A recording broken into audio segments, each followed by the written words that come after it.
revealed to them that a king was going to be born. And so they were seeking this king. And they were looking for Jesus. Because a special star had appeared in the east. And so they traveled from the west, and they traveled from the east, and they traveled to the west and went to Jerusalem. And then Matthew records that this star landed at Herod's house. And they were asking, they went to ask the king, they went to ask King Herod, King Herod, do you know of this prophecy? Do you know that today a king, or there is a king going to be born in this particular place?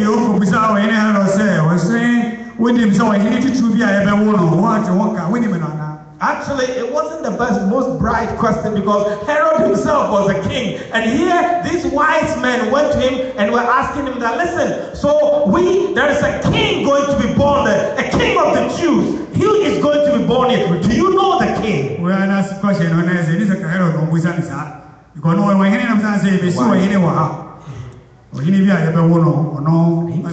This is what Desire of Ages says in page 65. Sister White says, Herod in Jerusalem impatiently awaited the return of the wise men. That's when they sent him, he told them to come back and give him an answer when they find the king. As time passed, they did not appear. His suspicions were aroused. And the unwillingness of the rabbis to point out the Messiah's birthplace seemed to indicate that they had penetrated his design, and that the Magi, or the wise people, had purposefully avoided him. So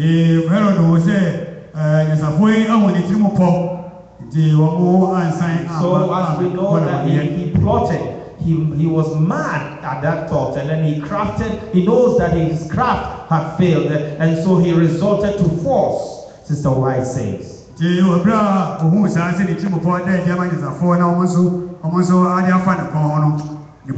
make an example of this child king. Those haughty Jews should see what they might expect at their attempts to place a monarch on the throne.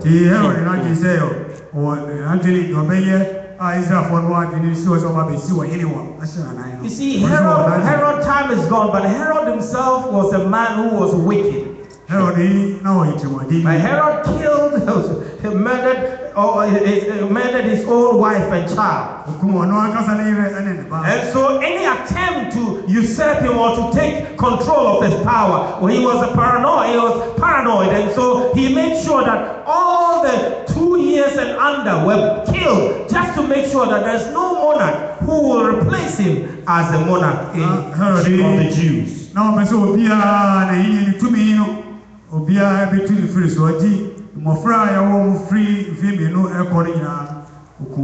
And so Herod and his household, or the court, missed this baby Jesus, because the prophets and the scribes, the Pharisees, told him that, oh yes, there is a prophecy that indicates that a child is going to be born. This child is going to be the king of the Jews. There is a special trait, and we can trace it from prophecy, that something is going to happen. They confirmed it to the household, so the gospel was sent to them, but they missed Jesus because of what they were thinking, because they looked inward.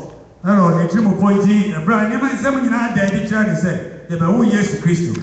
so Herod,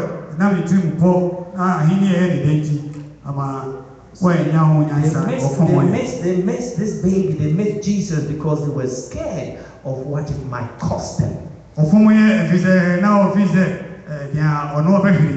It's just like many of us today, that we miss Jesus because we are afraid of what it will cost us when we give ourselves to Jesus totally. And so we just don't want to give it all to Jesus. So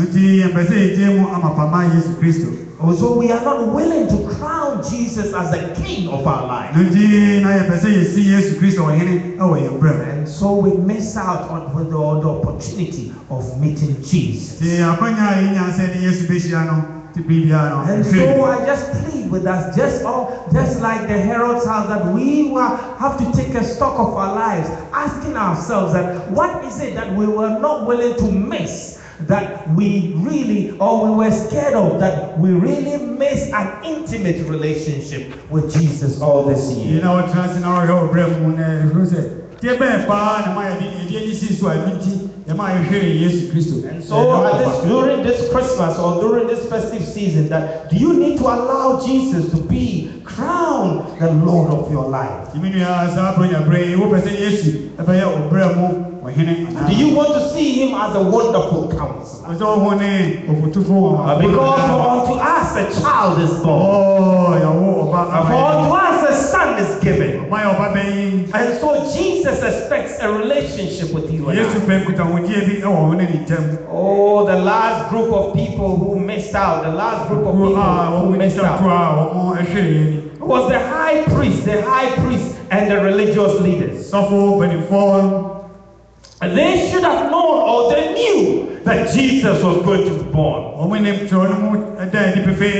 knew that the Yeshua HaMashiach was going to be born at a particular time, and they had all the prophecies to back it up. Oh, the last person they should not have missed this particular opportunity. Because they had everything at their disposal.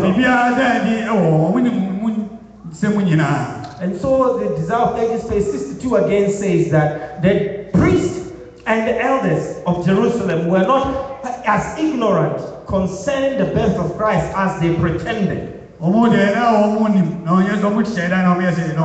report of the angel's visit to the shepherds, had been brought to Jerusalem, but the rabbis had treated it as unworthy of their notice.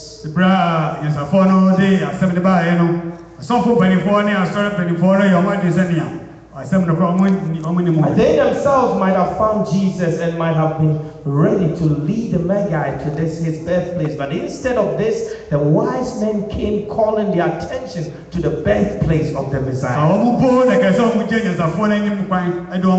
Where is he who is born the King of the Jews? They asked. And see, they knew the prophecies, they knew from all the prophets and the Ketubim, they knew all that what had been written about Jesus.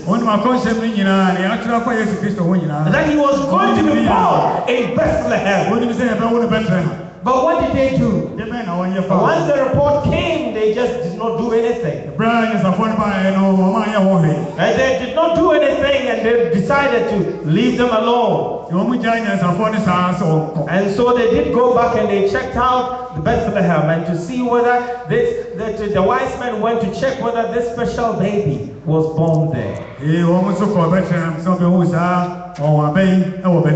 So the White says that with amazement the heavenly angels beheld the indifference that the people whom God had called to communicate to the world the light of the sacred truth.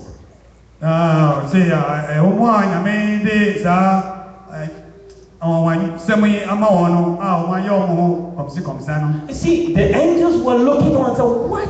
You people have been given this great opportunity to tell others that Jesus is going to be born, but you missed the opportunity.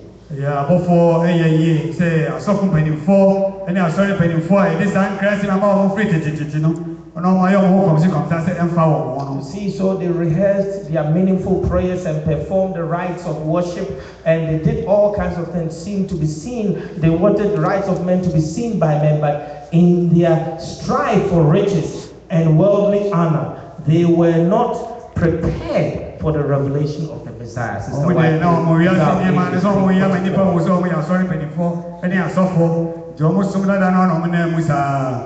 Friends, she continues to say that the same indifference pervaded the land of Israel. Hearts selfish and world engrossed were untouched by the joy that thrilled all heaven.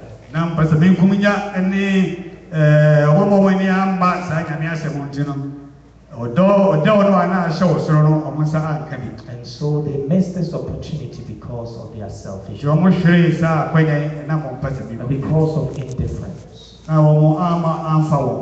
See, somebody will say, well, why? Because you know what? By pointing to Jesus, their whole system, their whole religious system, some of them perceived that was going to be destroyed.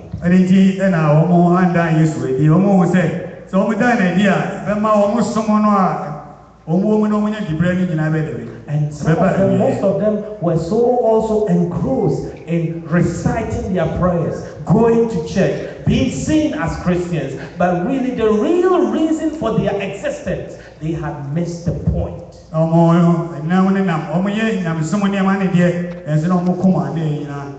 And so it's important that we all have to be careful that we can be Christians, we can be Seventh-day Adventists, we can be preaching the word, we can be singing the word, we can be teaching, and yet we can miss the whole point of what it is all about.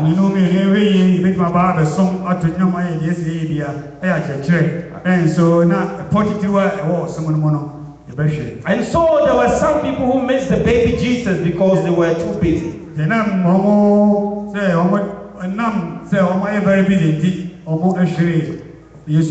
See, but the interesting thing is that I have never seen somebody who was on the dying bed saying that, you know what, I regret not spending so much time at the office or at the workplace.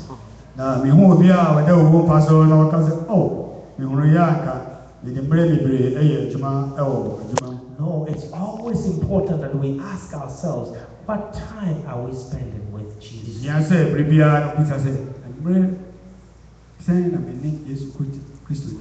And some missed the baby Jesus because they felt threatened by him.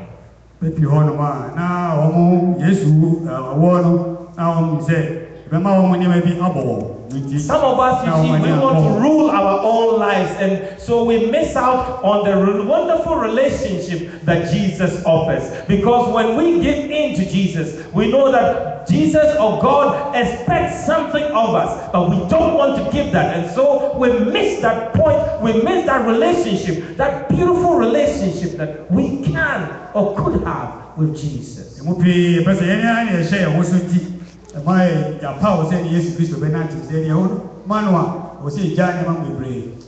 Some of us miss the baby or we miss Jesus because of indifference to the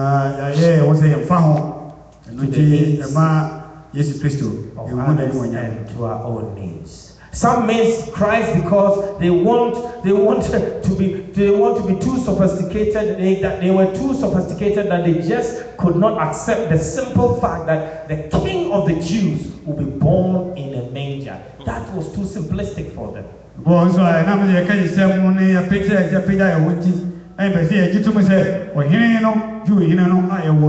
You see, so proud people have a problem with a simple and a humble Savior.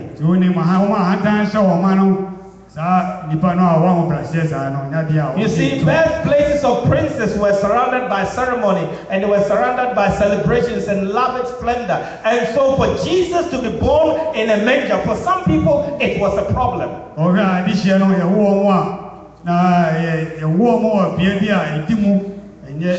But you see, the interesting thing is that some of us want to see Christianity in a different way. But Jesus' relationship with God is so simple. He says, come as you are, and I'll transform you into what I want you to be.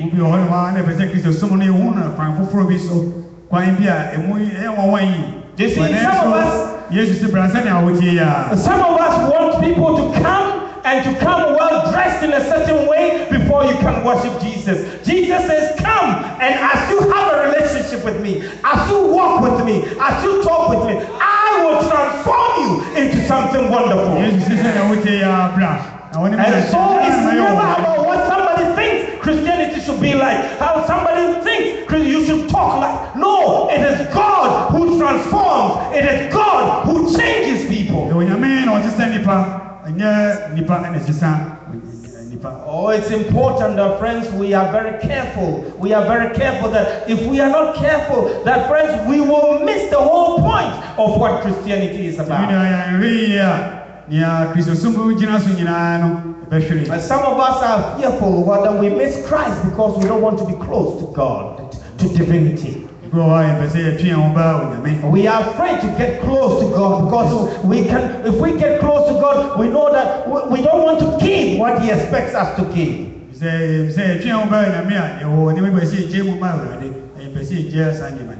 Some of us think we lack credible witness, so we can't be close to Jesus.